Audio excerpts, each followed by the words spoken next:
This is what I use to make my gelatin bubbles. You know, people use different things, but this is just what I use. I use balloons.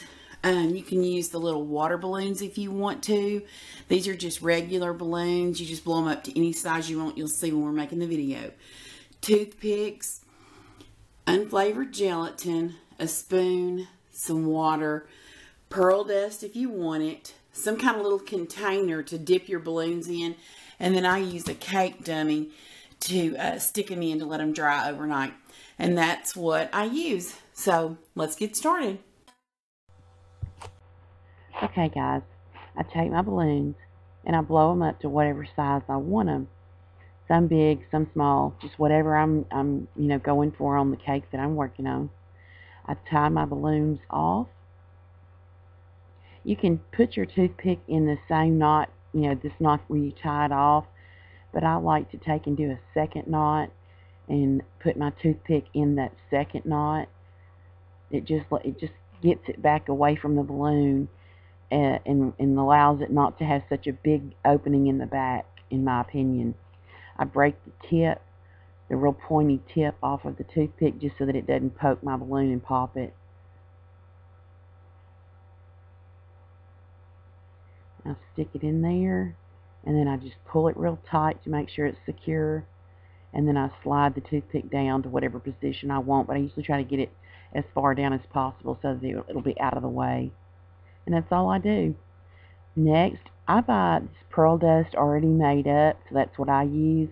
You could just pour your dust into the bottom of this cup and mix it in, so it's just whichever one you want to use. I just like to buy the already made up and keep it on hand. I take a package of my gelatin and I pour it into this little cup, and I use a small cup so that you can dip them easier without having to use very much liquid. And you can get the balloons deeper down in there. I add my water, and I usually just use like room temperature water, but on this day it was like 23 degrees outside, so it was very cold, so I had to heat my water up.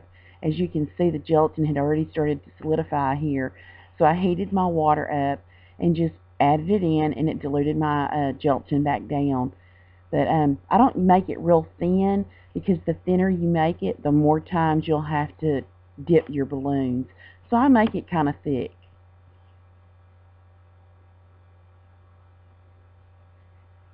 You just dip your balloons down in there, making sure you get the whole entire balloon dipped in.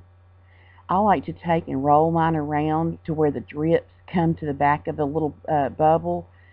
It just makes there not be a little nib on the bubble. Oops, and you can see I had one that was going to make a little drip, so I let it run to the back. And then you just keep dipping them, making sure all that runs to the back so you don't have any drip marks on your bubble.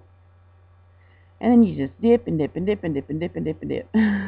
I think I dipped these an entirety of 4 times each. You'll notice when I get done with one of the balloons, I dipped one when my gelatin was kind of thick, so it made it kind of bumpy.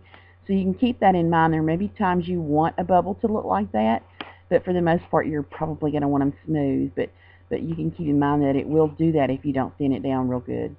And this is what they look like when they've sat overnight.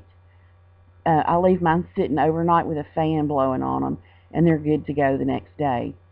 So then I take it. It's real hard to the touch.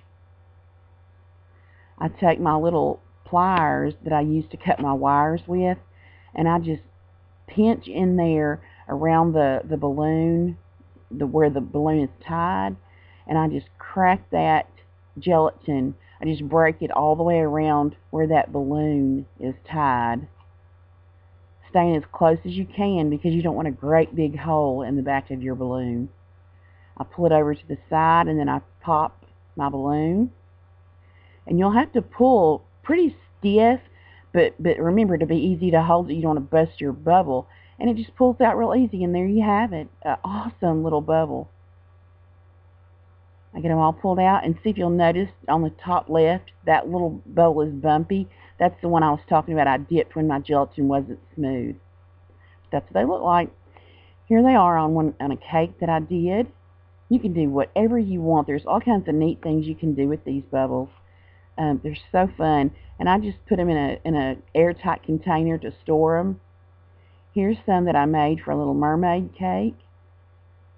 The purple ones I had added white food coloring to so that they would be, that you couldn't see through them. And then, of course, there's some for old SpongeBob. These are really fun to make. Not any trouble at all, in my opinion. I hope you can use this idea, guys. Thanks for watching.